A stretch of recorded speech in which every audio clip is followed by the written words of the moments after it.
Saya pada saat itu tanggal 10 April 2010, saya menerima seorang pasien rujukan dari puskesmas dengan membawa selembar surat yang informasinya hanya tertulis Nyonya Siska, kemudian hamil anak kedua dengan riwayat vakum. Hanya itu, Pak.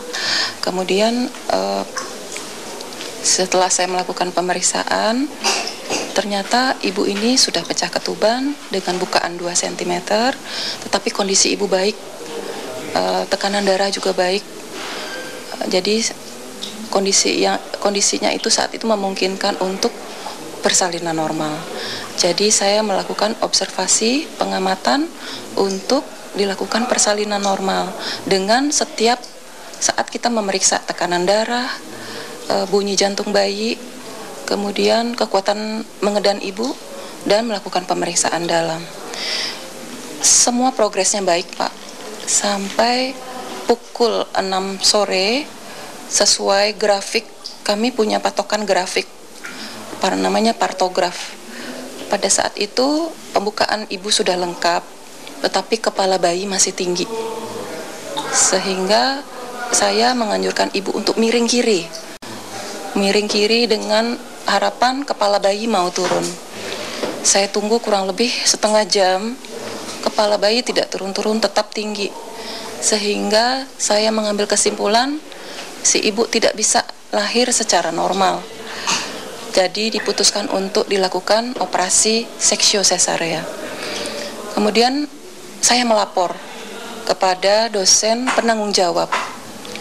Dosen penanggung jawab kemudian setuju untuk dilakukan operasi seksio sesarea.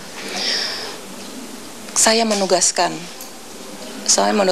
tim jaga saya untuk mempersiapkan operasi ini. Jadi ada yang mempersiapkan surat persetujuan operasi, ada yang menyiapkan obat-obat, ada yang menyiapkan persiapan donor darah, kemudian ada yang menyiapkan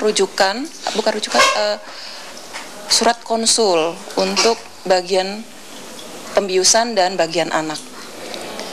Itu diputuskan operasi sekitar pukul 6:30 malam. Pasien siap di meja operasi sekitar pukul 8:30. Saya sudah ada di kamar operasi sekitar 8:30. Namun petugas bius masih belum ada di ruang operasi.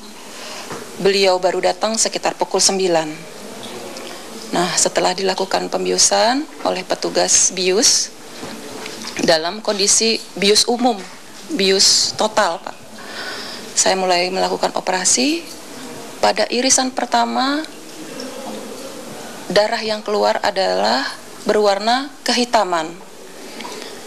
Langsung saya katakan kepada petugas bius, mohon diperiksa apakah ini ada kesalahan dalam pemasangan alat atau hal yang lain, karena darah kehitaman itu biasanya kekurangan oksigen, Pak. Si ibu kekurangan oksigen. Kemudian petugas anestesi mengatakan bahwa semua sudah terpasang dengan baik, sehingga silakan operasi boleh langsung diteruskan.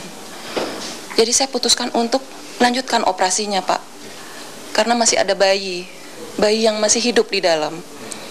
Saya lakukan operasi, bayi lahir, saya selesaikan operasinya. Kemudian operasi sudah selesai sekitar pukul 10. Tiba gilirannya ibu dibangunkan oleh petugas anestesi. Sekitar setengah jam tidak berhasil dibangunkan, sampai akhirnya ibu meninggal.